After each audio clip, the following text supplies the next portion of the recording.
नमस्ते दोस्तों। आज मैं एक स्पष्ट ढांचा साझा कर रहा हूं जो आपको अनुपस्थिति में देखभाल के अपराध बोध को स्मार्ट तरीके से समझने में मदद करेगा।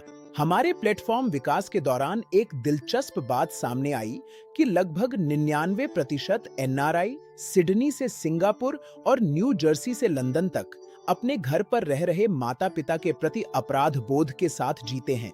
यह देखते हुए कि 99% से अधिक मामलों में एनआरआई के माता पिता अपने बच्चों के साथ नहीं रहते, यह संख्या वास्तव में बहुत बड़ी है। भारतीय प्रवासियों की संख्या 31.7 मिलियन है, जो अमेरिका जैसे देशों में 38% की दर से बढ़ रही है।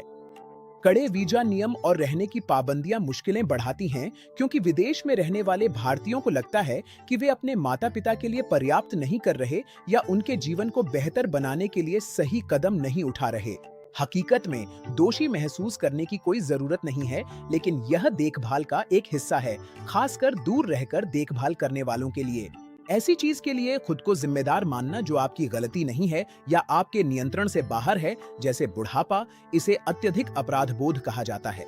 ये बहुत भारी पड़ सकता है, जिससे लोग कड़वाहट और नाराजगी से भर जाते हैं। इसलिए इस समस्या से सकारात्मक तरीके से निपटना जरूरी है। अत्यधिक अपराध बोध की भावना से उबरने के लिए आप यहाँ दी गई कुछ चीजें कर सकते हैं।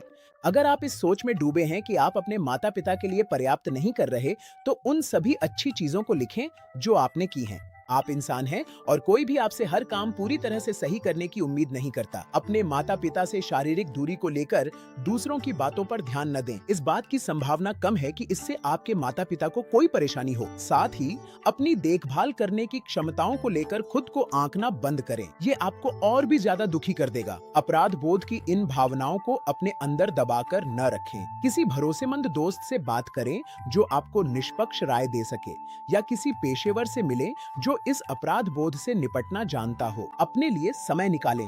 काम और परिवार आपको थका सकते हैं, जिससे तनाव बढ़ सकता है। ध्यान रखें कि आपके पास ऐसी गतिविधियां और शौक हों जो तनाव कम करें। आप कई तरीकों से सुनिश्चित कर सकते हैं कि माता पिता की देखभाल हो और अपराध बोध न हो। माता पिता से जुड़े रहें, उन्हें फोन या मैसेज करें, वीडियो चैट भी करें।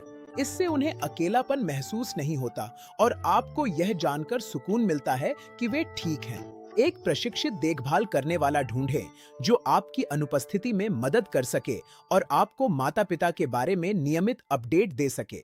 जरूरतों के आधार पर ऐसे सहायक घर पर रहने वाले या नियमित रूप से आकर अपनी सेवाएं देने वाले हो सकते हैं। अंत में याद रखें कि अपनों के साथ रहने के लिए आपको शारीरिक, मानसिक और भावनात्मक रूप से स्वस्थ रहना होगा। वो काम करें जो आपको खुशी दें, क्योंकि आखिरकार आपके माता पिता भी आपके लिए यही चाहते हैं।